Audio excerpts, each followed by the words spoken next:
ኩራት ያለበት ሰው ደግሞ አንድ ሐዲስ አያውቅም መስማትም አይፈልግም መስጊድ ላይ የሆነ ነገር ሲሰማ ደግሞ ያንቀጠቅጠዋል በቃ ወባው ይነሳበታል ገና ሰላም አለይኩም ወራህመቱላህ ሰላም አለይኩም ላጥ ብሎ ይወጣል አንድ ሐዲስ የለም መስጊድ ፕሮግራም ሲነገር ግን የሚያንቀጠቅጠው ሰው አለ ቁጭ ብሎ ለመከታተል ይቀርና አይከታተል ሸሩን እንኳን የማይቀንሳል ኩራት ከባድ በሽታ ከቀረበልህ ብላ ለዚህ ነው ነብዩ አለይሂ ሰላቱ ወሰለም የመጨረሻ ነው ሰላሰቱ ላ ይከሊሙ الله يوم القيامه ولا يزكيهم ولهم عذاب أليم ሶስት አይነት ሰዎች አላህ يوم القيامه በረህመት አይኑም አያያቸውም ከወንጀላቸውም አያጸዳቸውም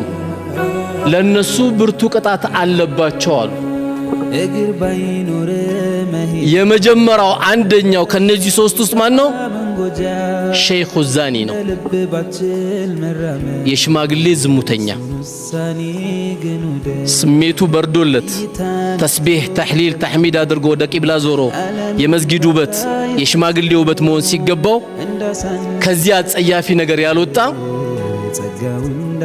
የሽማግሌ ዝሙተኛ ከማያጸዳቸው ሰዎች አንዱ ይሄ ነው ሁለተኛ ደግሞ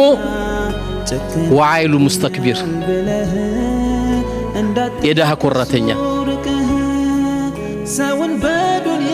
ለምን የደሃ ኮራተኛ ተባለ ለኩራቱ መነሻ የለውማ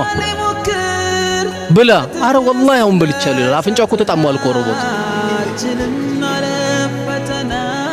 አሁን ጠግቤያለሁ والله አሁን ይላል ምንም የለም እኮ ኩራት